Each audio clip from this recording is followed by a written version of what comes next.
Hello students, welcome back to Nandini ma'am's English and Social classes. So today we will be doing a chapter on English literature, that is from your textbook, The First Flight. So today in First Flight we are going to do a chapter on the glimpses of India. Okay, and we will be starting with the lesson, A Baker from Goa. Okay, we have 3 parts in the glimpses of India. So today in this video, we will be studying the first part, that is A Baker from Goa. So let us start. But before you start, did you subscribe to my channel? If not, please subscribe to it so that I can be motivated for more videos. And press on the notification bell so that you can be notified whenever I upload a new video. Yes, you can! So now let us start. Okay? With the lesson, A Baker from Goa. So, students, whenever you talk about Goa, the thing that comes to your mind is, all the attractions of Goa. People long to go to Goa for a vacation.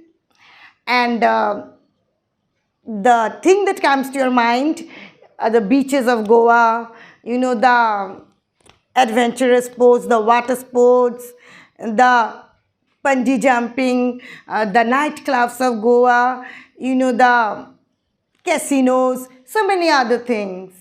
But in this lesson, we're not going to deal with all those, We are going to study about the Goan village, And this lesson, the author of this lesson, that is Lucio Rodriguez, he gives us a pen portrait of the Goan village. So let's get started so that you can gain more knowledge about Goa. As you know, Goa was a Portuguese colony, and the Portuguese ruled Goa for more than 450 years.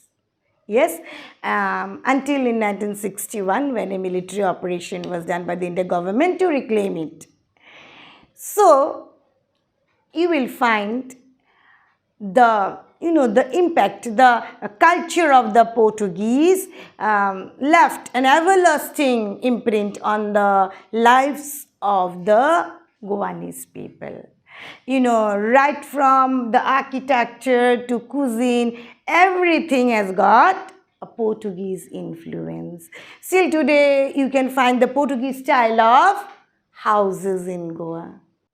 So in this lesson, Lucio Rodriguez has given a detailed explanation of the bakers in Goa. The bakers in Goa held a very important place.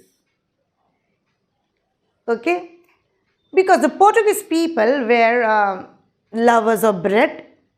Okay? And that is why many bakers from Portugal has come to Goa, okay, to meet the demands of the elite people, elite Portuguese people. And who were these elite people? They were the government officials who had come to Goa for administrative purposes. So, at the time, the Goan village were full of bakers.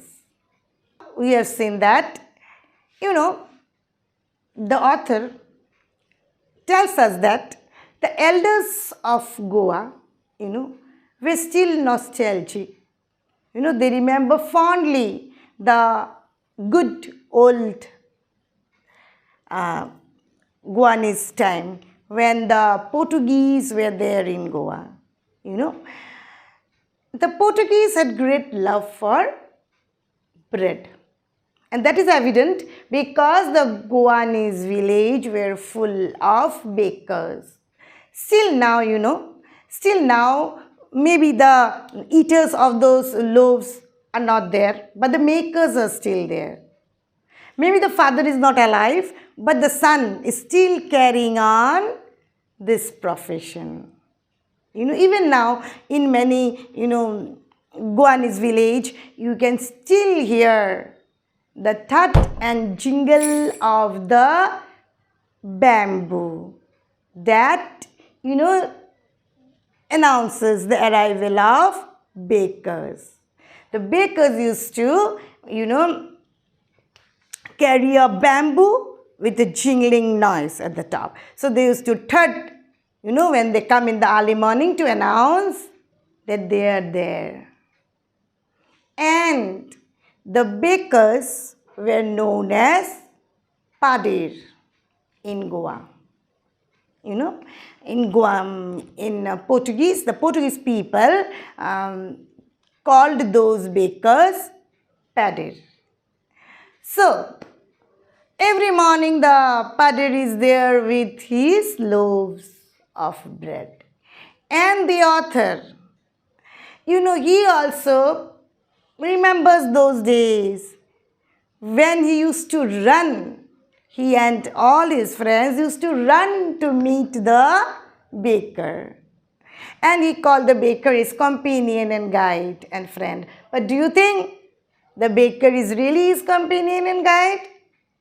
No, actually these children were not fond of loaves either.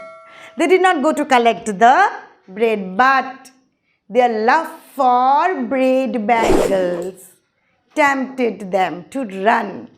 Bread bangles, the sweet bread bangles.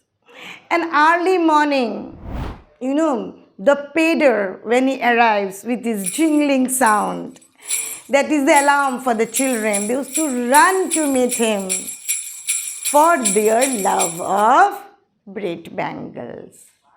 So everything about baking is still the same. You can still find those furnaces, molders.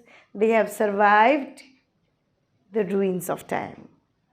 And then the author clearly tells us that how important the bakers were for the people. He used to come twice a day, once in the morning to deliver those breads, and once in the evening when he carried his empty basket. The breads were collected by the maidservants of the house, named buskin, pastin, not by the children. But why did they run? They run for their loves of bread bangles.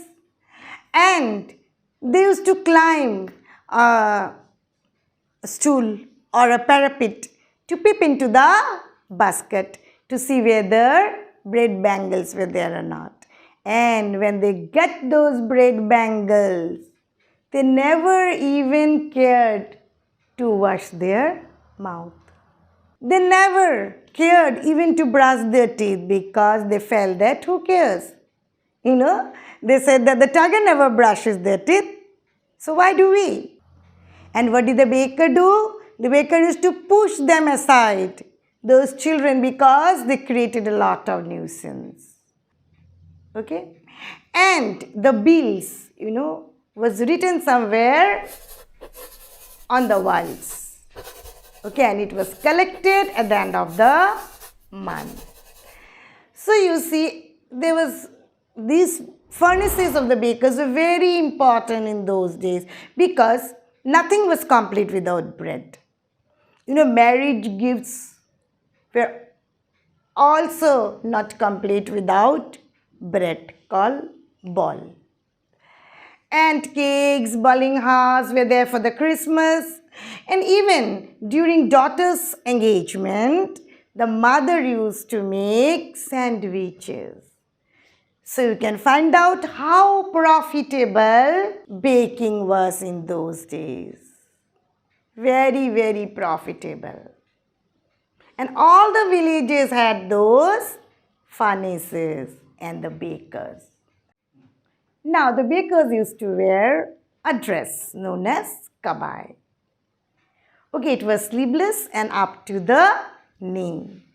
But the author says that during the author's days, those padir used to wear a pant which was not a long pant, neither a short.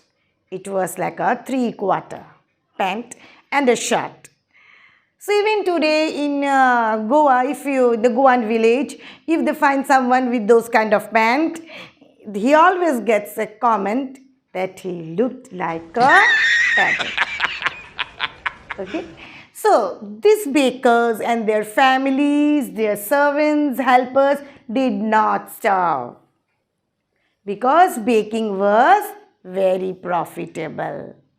So this family business carried on, the fathers, their sons, and they had a lot of helpers, servants, all of them were prosperous. And how do you know that? From their physique. They have a jackfruit-like physique.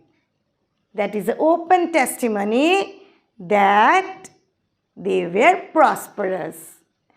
And even today in Goa, if you look like a jackfruit or you have those kind of physical appearance, you always get a comment that you look like a baker or a padir. So baking was an integral part of Goan culture and is still relevant even today. So I hope students, you have got a clear picture of Goan village and how important baking was at those times.